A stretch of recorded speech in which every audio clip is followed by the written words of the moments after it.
Bom, eu sempre gostei muito de relacionamento.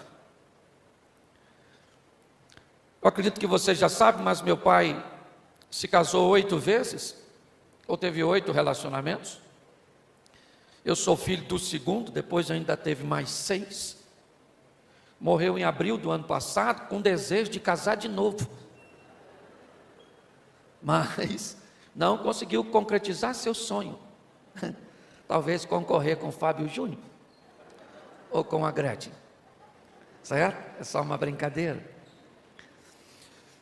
Mas morando em diversos lares, convivendo em diversos ambientes, eu aprendi o valor do relacionamento. Eu aprendi algumas coisas ao longo da minha história que me permitiu hoje ter mais amigos e nenhum inimigo. Aprendi que tem pessoas que não devem caminhar tão perto de mim porque não fazem parte de meu destino e apenas de minha agenda.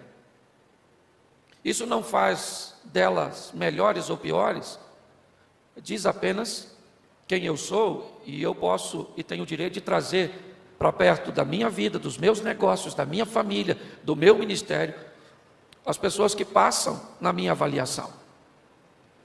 Se você começar a acreditar que todos farão parte de sua vida, de sua família, de seus negócios e ministérios, provavelmente o resultado final será um pouco dramático, pois se você deseja caminhar para um nível de extremidade, onde deseja se relacionar com todos, pode terminar desejando não se relacionar com ninguém. E o elemento saudável do relacionamento é entender que o equilíbrio deve estar nele, e que pessoas vão passar por sua vida para viver apenas parte de algum ciclo que você está desenvolvendo. Algumas irão ficar, outras irão embora. Como pastor, por exemplo, eu aprendi que um pastor é como um motorista de ônibus. Tem ponto que nós paramos e pessoas sobem, tem ponto que nós paramos e pessoas descem. E o meu propósito não é me preocupar, a não ser com a segurança daqueles que estão comigo, mas o meu propósito é apenas dirigir, entendendo que quem sobe e quem desce é uma decisão de Deus. Baseado nisso, entendemos que 3 tipos de relacionamento farão parte de nossa história e de nosso convívio. O primeiro e mais importante, que estabelecerá a maturidade para vivermos os posteriores, é o relacionamento interpessoal. É o primeiro que vamos estar inseridos, pois é com os nossos pais ou com as referências que estarão ao nosso lado, porque andamos. Porque apesar de cairmos ao longo das tentativas, apesar de termos que lidar com pernas e com pés que não nos ofereciam tanta estabilidade no início, ao nosso redor víamos pessoas andando. E se elas conseguiram andar, estão ao nosso redor nos oferecendo referências, por mais desafiador, caímos, um galo na cabeça, um arranhão, um dente quebrado, um momento de choro, não foi suficiente para nos impedir de andar, porque as referências de que era possível estavam ao nosso redor. Porque falamos, porque pessoas que estão ao nosso redor falavam o idioma que falamos. Se você pegar um bebê hoje, seu filho, você nunca falou mandarim, nunca viajou para a China, sua família é toda de origem brasileira, mas se você mandar seu filho para lá, é só uma questão de tempo até ele falar mandarim. O relacionamento interpessoal é a base de tudo. Por isso que destruir os valores da família, corromper os princípios, deformar as matrizes, é o grande interesse do mal. Por isso temos pessoas tão mal resolvidas, porque o ambiente cujo qual elas foram formadas foram nocivos, tóxicos, egoístas, violentos, dramáticos. E vamos caminhar então para a próxima fase do relacionamento, que é a intrapessoal. Como eu vou me relacionar comigo mesmo, se eu tive problemas no relacionamento familiar, no relacionamento interpessoal? E o mais complexo vem agora, o relacionamento divino. Para você que acha que ele é o primeiro, ele não é. Ele acaba ouvindo em terceiro lugar. porque ele se torna o primeiro a partir que você tem a idade da consciência. Então agora você vai precisar colocar Deus em primeiro. Mas como eu vou fazer isso se fui treinado numa matriz corrompida? Como eu vou fazer isso se eu não aprendi a lidar comigo mesmo, com as minhas emoções, no relacionamento intrapessoal? Eu quero hoje fazer uma reflexão com vocês rápida. Deus estava falando muito no meu coração no momento desses louvores, e colocou essa palavra no meu coração, que tem o propósito de mostrar que o Gênesis, muito mais do que nos mostrar o ambiente criacionista de um Deus poderoso, ele também tem o propósito de no início nos nortear, como nós vamos precisar viver nesse ambiente que Deus criou. Eu vou apenas comentar com vocês sobre 4 capítulos da Bíblia, os 4 primeiros, Gênesis 1, 2, 3 e 4. E se você acha que ali vamos descobrir apenas como o mundo foi criado, você vai descobrir que ali está o sistema pelo qual o homem, que vai ser criado no último dia de trabalho, no 6º, porque no 7º, nós receberemos a mensagem do descanso. Esqueça hoje a árvore, o fruto. O que eu quero te mostrar é a mensagem que Deus tem tentado ao longo da existência da humanidade em compartilhar conosco, em nos ensinar. Porque se entendermos isso, vamos levar o nível de nosso relacionamento para uma outra esfera. Vamos nos tornar saudáveis, salutares, equilibrados. Vamos nos tornar referências para uma sociedade corrompida.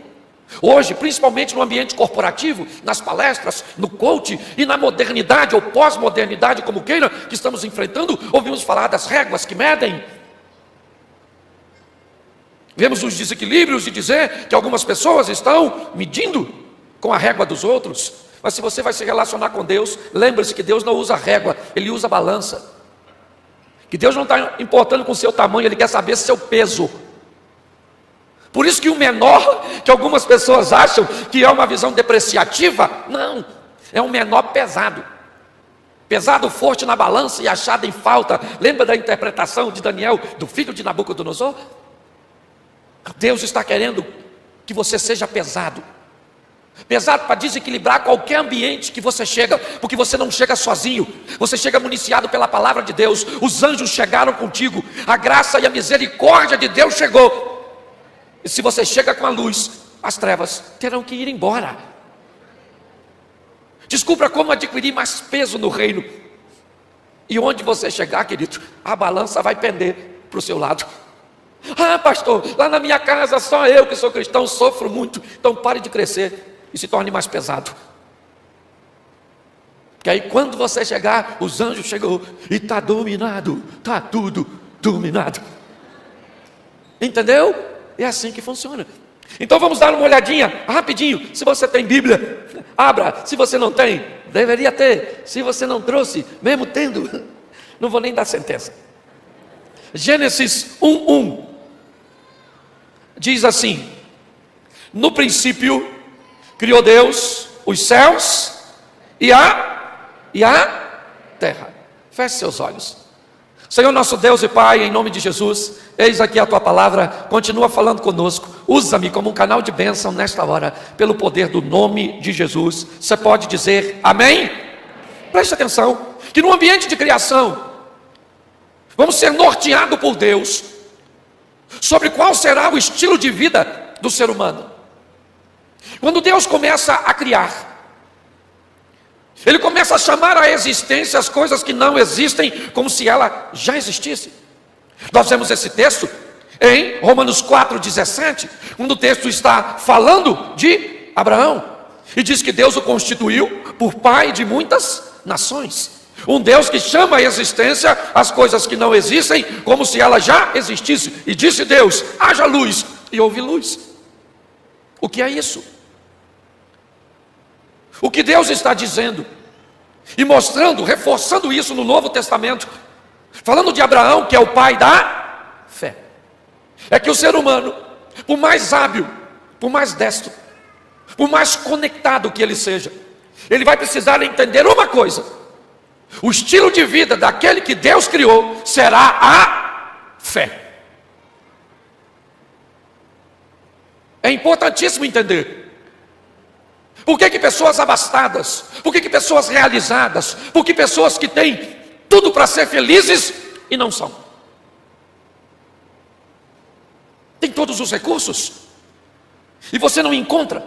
Porque muitas vezes que você caminha para países onde praticamente a pobreza é erradicada, o analfabetismo é erradicado, a violência praticamente erradicada, a economia estável, e você encontra um ambiente tão hostil, tão solitário, vendo pessoas abrindo mão daquilo que lhe é mais precioso que a própria vida. O que é isso? O que está faltando no ambiente com tanta riqueza? Prosperidade. Ser rico é ter muito de uma coisa só. Ser próspero é ter o bastante de tudo aquilo que você precisa para ser feliz. O que a Bíblia está dizendo é: como é que Deus cria o mundo? Ele cria o mundo usando base, o que? A fé. O que é a fé? É o firme fundamento das coisas que não existem, que não vemos. O que Deus está dizendo para mim e para você: quer ter uma vida vitoriosa, extraordinária, aprenda a ter fé. E que tipo de fé? O justo viverá. Não é uma fé pontual, é uma fé para todo dia. Todo dia eu levanto para chamar a existência para a minha vida aquilo que não existisse como se já existisse. Eu tenho um casamento extraordinário, fantástico, sobrenatural. Por quê? Porque eu sou perfeito? Longe.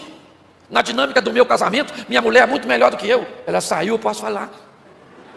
Também não preciso dar essa moral, falar na frente dela.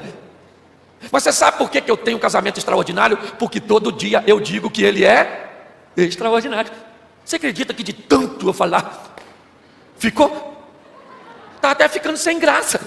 Nós nem brigando, estamos mais. Estou até querendo criar um ambiente de briga. É um estilo de vida onde todos os dias você chama para o seu negócio aquilo que ainda não existisse como se já existisse.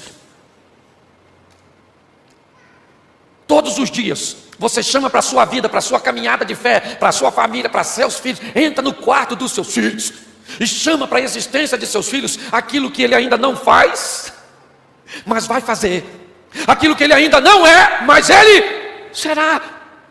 Por quê? Porque é assim que nós fomos treinados. Jesus, ou aqui olhando para o Velho Testamento, Deus está criando, me permita falar isso, né? Pode até parecer uma heresia para alguns, mas o que Deus está demonstrando? Que Ele tem fé, porque Deus não é hipócrita. Não está pedindo que eu tenha algo que Ele não tem. Pastor, mas Ele não precisa de fé. Mas hoje estou fazendo essa colocação e pronto, não gostou? O que Ele está mostrando? Que nós vamos viver desse jeito. Então o que é que a Bíblia está dizendo em Gênesis 1? O sistema foi criado no ambiente de fé, chamando à existência as coisas que não existem, como se elas já existissem. Qual é o grande problema? É que o ser humano é desafiador. Você lembra quando os filhos de Jacó levaram para Jacó a capa de José? Lembra desse texto? Quando eles entregam a capa de José envolvida em sangue, quando Jacó pega a capa, o que Jacó fala? Meu filho morreu. As feras comeram o meu filho. Os meninos não falaram nada, só entregou a capa e deixou Jacó imaginar o que tinha acontecido. Você precisa entender uma coisa: cuide da sua mente. Eu sou daquele tipo de gente que se eu acordar de manhã e tiver estrume de cavalo do lado da minha cama, eu quero saber cadê o meu manga larga. Eu não quero saber o cheiro. Você está entendendo? Nós fomos ensinados pela Bíblia a viver num ambiente para chamarmos à existência aquilo que não existe como se já existe. E isso é o que? É algo pontual? Não, é algo diário, corriqueiro, no cotidiano. Todos os dias que você levantar, na sua oração matinal, diga que seu casamento é algo que ele ainda não é. Senhor, essa mulher, Senhor, você é uma princesa. Vou comprar uma coroa. E daqui um dia, isso vai ser rainha. Pai, essa mulher vai fazer amor comigo todo dia, em alta performance. Isso vai gastar pouco, vai falar menos. Em nome de Jesus. Toma a mãe dela, que mulher boa. Nossa, nunca vi uma senhora tão educada, que sabe o seu lugar. Mas se você falar, Senhor, que mulher, cara, que casamento ruim. Tem hora que eu penso no divórcio. Puxou a mãe, aquela praga, o cavaco não voa longe do toco. Senhor, a economia está difícil, nossa, está todo mundo quebrando. Olha só para as minhas planilhas, o caos está chegando até a mim. O que é que eu vou fazer? Fale. É a melhor opção que você tem. Passa a viver um estilo de vida que a Bíblia diz, chamando a existência aquilo que não. O Brasil é o melhor país do mundo. Se classificam ele como terceiro mundo, quarto mundo, submundo, meia porta com o inferno. Isso não vem de mim. Eu levanto todo dia para dizer que o lugar, o bairro que eu moro é o melhor, que o município que eu moro é o melhor, que o estado que eu moro é o melhor, que a região, que o país que eu moro é o melhor, que a igreja que eu pastoreio é a melhor. Não é, mas vai ser. Chame à existência aquilo que não, como se já, e para não deixar a senhora, Senhor, meu sogro é Dom Juan, meu marido é romântico, me traz flores, me dá presentes, homem forte, porém insensível, apto para matar gigante, mas para chorar do meu lado. Vou viver com esse homem até que a morte nos separe. Quero a saúde de rainha Elizabeth,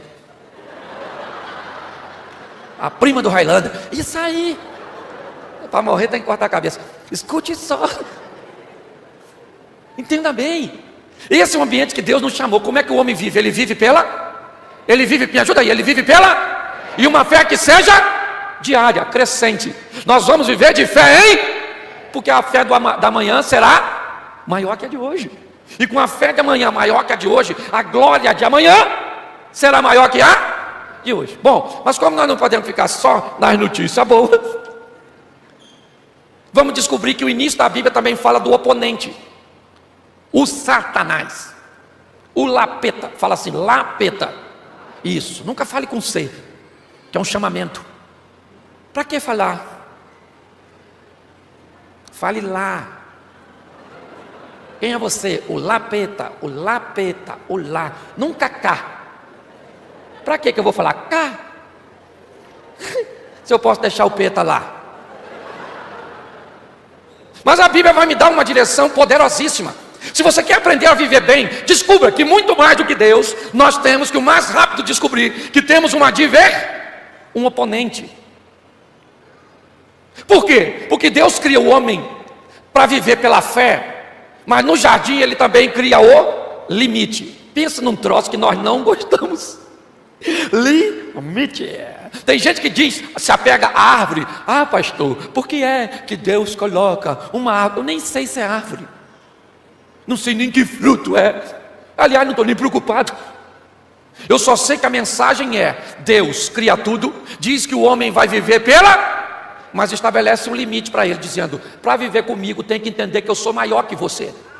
Aqui quem governa sou eu, e ali está no limite. Se é numa árvore, se é no sexo depois do casamento, se é correr de qualquer proposta ilícita, o que Deus está dizendo para Adão, para mim e para você: se quer viver comigo, vai ter que andar nos meus limites. Se não quer andar com o meu limite, ande com a concorrência.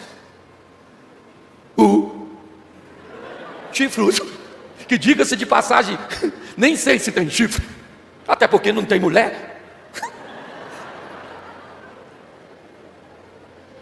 Escute só, Deus vai apresentar o adversário, mas antes do adversário, Deus apresenta o limite. Deus está dizendo para Adão, para mim e para você: você pode mexer com tudo. Gente, eu sou da roça, eu gosto muito dos exemplos da roça. Você quer ver um troço que me deixa indignado? Eu tenho um lago lá no meu sítio, e os peixes têm no lago todo alimento necessário para sobreviver. Todo. Mas o dia que eles vêem uma minhoquinha balançando no anzol, o infeliz não vai lá e morde. Se ele pegasse aquela minhoquinha, ou se ele não pegasse, ele morreria de fome? Sim ou não? Sim ou não? Não. Na presença de Deus nós temos tudo para sermos felizes e para viver de forma extraordinária. Só que para viver com Deus, Deus estabeleceu limites. Entendeu? Não gosto disso? Então, meu irmão, vai embora. Posso mandar você para o inferno? Porque não tem outra opção.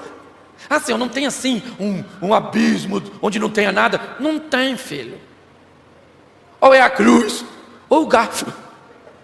Ah, eu quero o garfo. Vai. Eu tenho que entender que o que a Bíblia está dizendo é que vai haver limites. É isso. E se vai haver limite, o inimigo vai tentar se aproveitar disso. É isso. Nós vamos aprender agora, rapidamente, as armas que o adversário vai usar. Eu tenho texto para mostrar para você, como 1 Pedro 5,8, sede sóbrio, vigiai, porque o diabo, vosso adversário, anda ao derredor. Porque quem anda ao redor, quem é? Os anjos. Os anjos do Senhor acampam-se ao... E o diabo? E os anjos? E o diabo? E o anjo? Daqueles que o temem e os livra. Quem teme a Deus e anda com Deus e respeita os limites, quem é que fica ao redor? E o diabo fica assim, ó.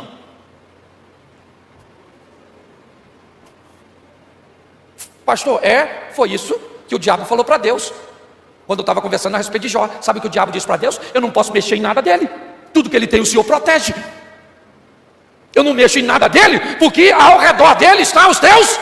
E por que os anjos estão lá? Porque Deus mandou? Não, porque Jó resolveu viver um estilo de vida que levou os anjos para perto dele.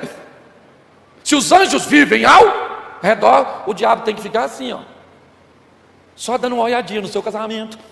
Que vontade de mexer. Pode não, pode não. O diabo vai fazer assim, o anjo faz assim, ó. Tira a mão. O grande problema dessa história é que o diabo vai se aproveitar de algumas coisas bem interessantes no que tange a limites. Quando nós vamos olhar agora, o que vamos ver é que uma arma poderosa que o inimigo tem. Existe um limite, sim ou não? Sim ou não? Ultrapassá-lo é proibido, sim ou não? Então o que o diabo vai fazer? Potencializar o desejo pelo proibido. Fazer o proibido ficar bonito. Fazer o proibido ficar divertido. Fazer o proibido ficar legal. Fala sério, gente. Eu vim da balada, da bagunça. Já fui a baile funk. Gente, o mundo lá fora é muito maneiro. Divertidaço. Sim ou não? O mundo gospel às vezes é meio caretão. Não, a gente ia. Quem aqui já bebeu? Levanta a mão. Os primos do Elcana. Isso. Era maravilhoso. Certo? O problema é o vazio. É estar num lugar onde Deus não está. Você sabe qual é a grande arma do inimigo? Potencializar o desejo pelo proibido. É isso. Descubra o que é proibido e você gosta. Tem gente, por exemplo, que gosta de bebida e não pode chegar perto, porque não tem controle, porque bebe mesmo. Tem gente que já gosta de dar um tequinho, fumar um bagulho, cheirar um pozinho, gosta de uma pedrinha, e outro das mais pesadas. Fica longe. O proí. Tem gente, por exemplo, que gosta de um sexo antes do casamento. Depois nem gosta tanto. Mas antes, por quê? Porque é proibido. Para mim, um dos momentos mais críticos da Bíblia é quando Eva começa a se vestir. Ela está nua, porém vestida. Ela começa a vestir vestes emocionais que buscam esconder o seu desejo pelo proibido. A Bíblia está dizendo, cuidado com o limite, porque o proibido vai se tornar interessante, e você precisa vencer. Segunda coisa que você precisa entender, quando o homem peca, inevitavelmente ele busca se cobrir. Aqui usando uma expressão de que ele e sua esposa pegam folhas. Já assistiu aquele programa largados e pelados? Mais ou menos aquilo. Bota uma folhinha para lá, outra para cá. O que a Bíblia está dizendo? Tenha cuidado para quando você ultrapassar o limite, se ultrapassar, não querer resolver esse problema por você mesmo. Tem gente que acha que é capaz de resolver tudo. Me parece que desenvolve um relacionamento de independência total. Quando somos menininhos, somos totalmente dependentes. Crescemos buscando independência e amadurecemos encontrando interdependência. E é assim que funciona. O que Deus está dizendo é: a vida do homem vai ser pela fé. Que tipo de fé? Uma fé diária, que chama a existência aquilo que não existisse, como se já existisse. O que vai acontecer nesse ambiente de vida? Um adversário, que vai tentar fazer com quê? Com que nós venhamos romper os limites estabelecidos por Deus. É assim que funciona. E o que ele vai usar para fazer isso? Potencializar o desejo proibido. Segundo, fazer com que você tente resolver por si mesmo todas as suas demandas. Terceiro, você vai ter que aprender a lidar com o medo. O homem se esconde quando Deus chega. E quando Deus pergunta: por que você se escondeu? Ele diz: eu me escondi porque estava com medo, porque eu estava nu. Um dos grandes problemas hoje de um estilo de vida saudável e as pessoas permitirem que o medo acabe neutralizando suas decisões. Hoje, por que as pessoas não querem se casar? E você, deixa eu te falar uma coisa. Você sabia que o solteiro tem mais medo de casar do que o divorciado? A maioria dos divorciados estão afinzão de casar de novo. Esquisito, né? Devia ter machucado pelo trauma. Pelo menos, talvez nem queiram se casar a nível de papel, mas querem viver juntos novamente. Por quê? Porque já descobriram que o casamento não mata. Quase mata. E o solteiro tem medo. Por que hoje as pessoas não querem ter filhos? Porque tem medo. Por que muita gente hoje optou por não fazer nada? Porque tem medo de investir muito em si mesmo e não chegar em lugar nenhum. O diabo vai usar o medo contra você, meu filho, para tentar neutralizar, às vezes, a sua vida ou o seu futuro. Eu tinha pavor de avião. Pavor. Eu ia no banheiro do avião, a minha mente arrancava o chão. Eu tinha que urinar. Porque se eu olhasse para baixo, parecia Alice no País das Maravilhas.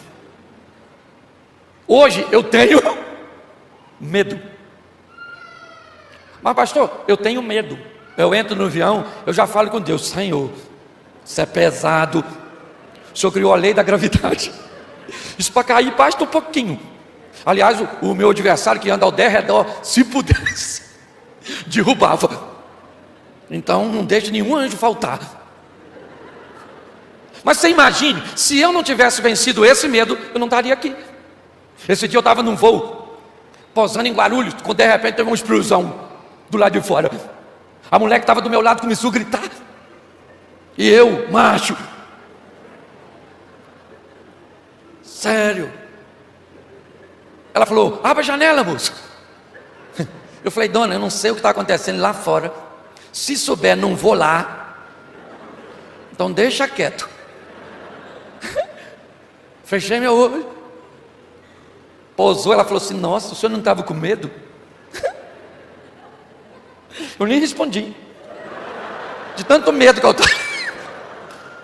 O medo foi introduzido, sim ou não? Porque viver é arriscado. Tem medo de casar, tem medo de ter filho, está com medo de aceitar Jesus, está com medo de montar um negócio e não dá certo, então morre. Porque viver é perigoso. O que a Bíblia está dizendo é que o medo foi introduzido, sim ou não? Sim ou não? Sim. Mas você pode olhar como 10 espias, ou como 2. Certo? Todo mundo ficou com medo, sim ou não? Sim ou não?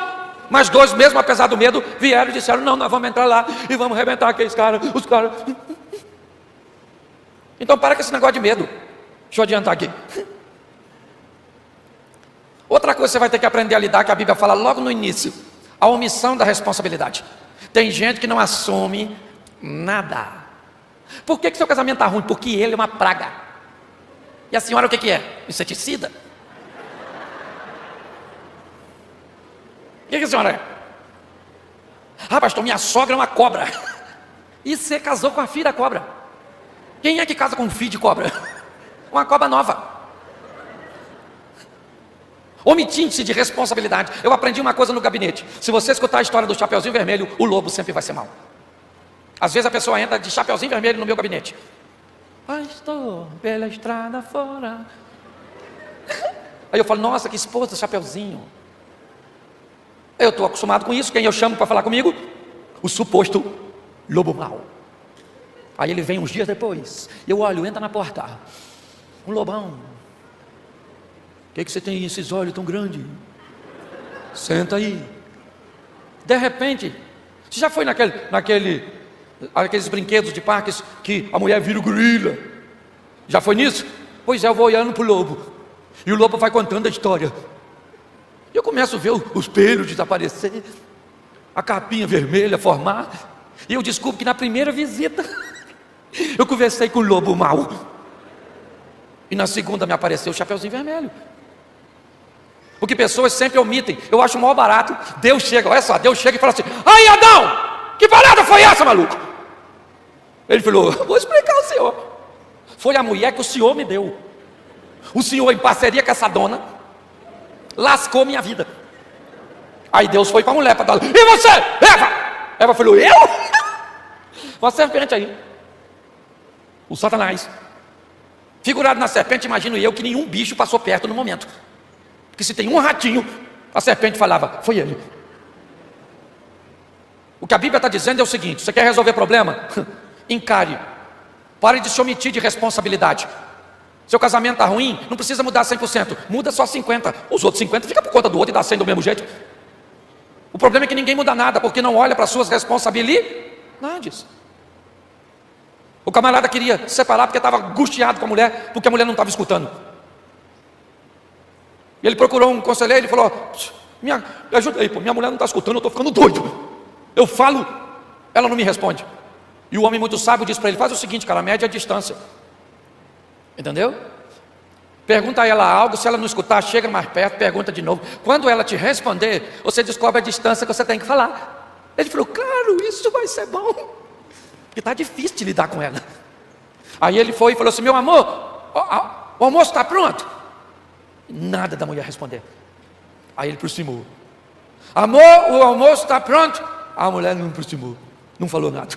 Ele aproximou de novo e falou: amor, o almoço está pronto? A mulher nada.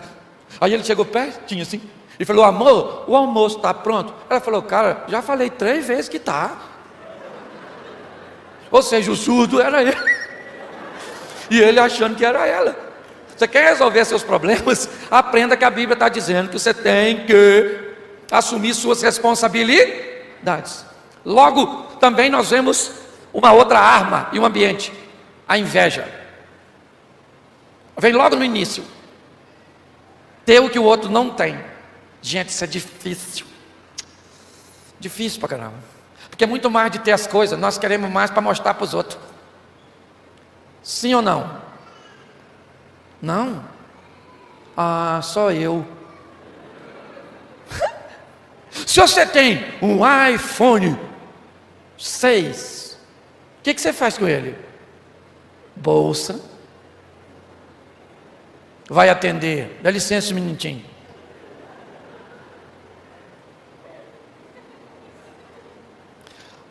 Você não tem esse aplicativo, não? Não gosto dele. É que o seu aparelho não baixa mais. Nem espírito maligno está baixando ele. Agora, se tu tem um iPhone 12, tira uma foto nossa, deixa que eu tiro e te envio.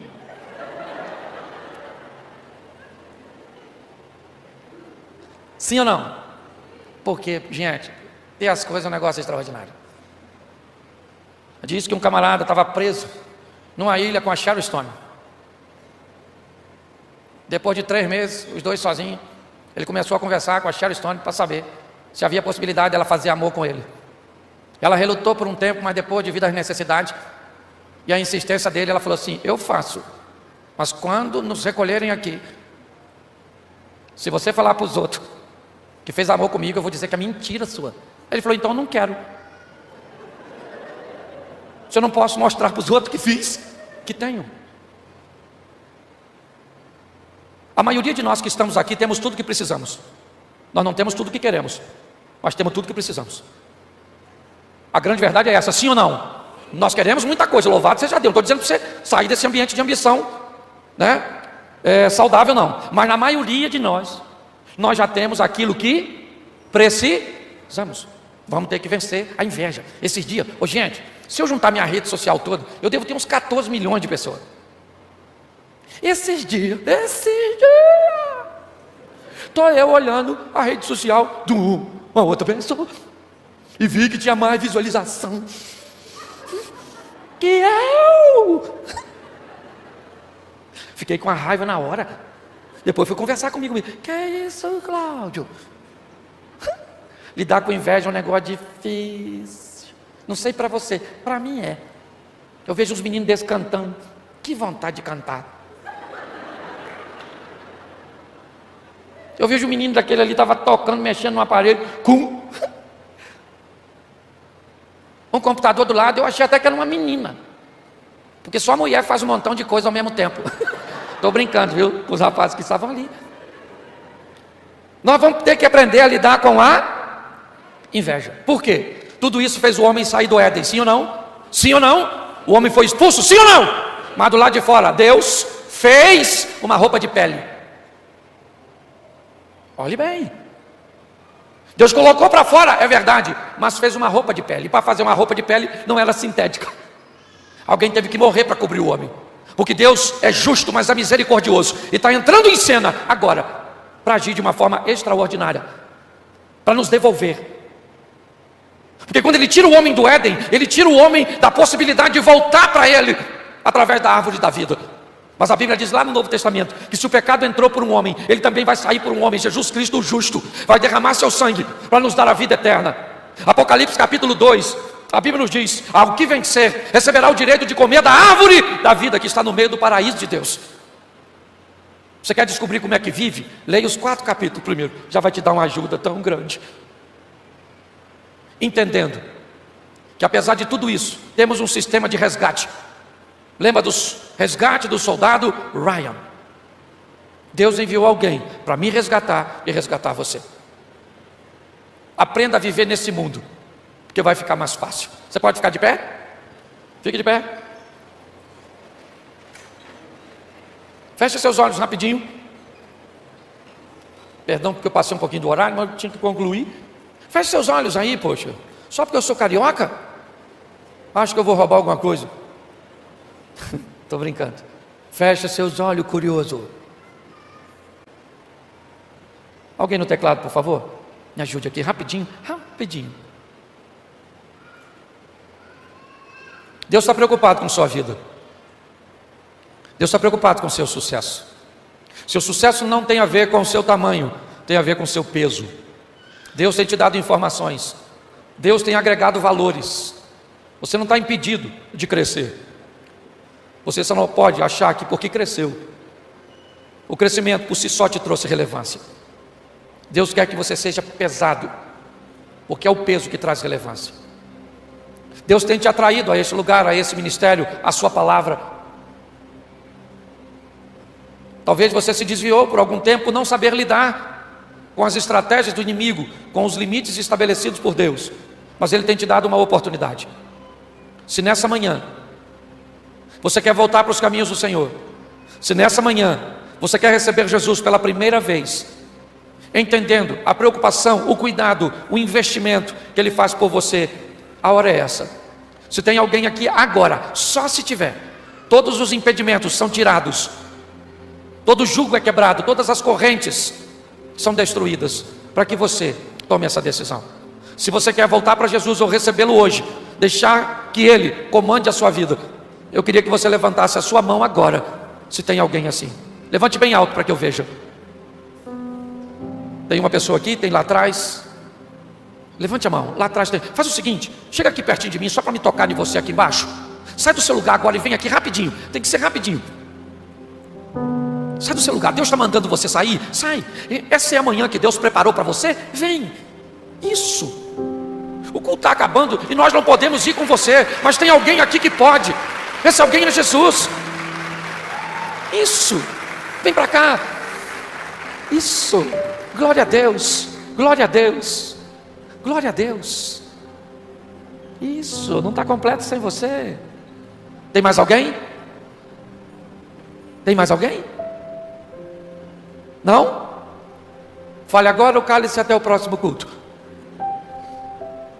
Estenda suas mãos para cá. Vidas preciosas nós temos aqui.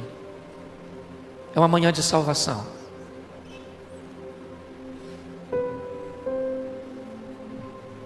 Pai, muito obrigado. Muito obrigado a Deus pelo agir do Teu Espírito Santo,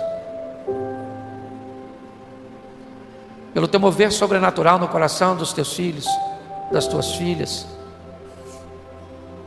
Quando eles levantaram, há poucas horas atrás, eles até planejaram estar neste evento, mas não planejaram estar aqui na frente,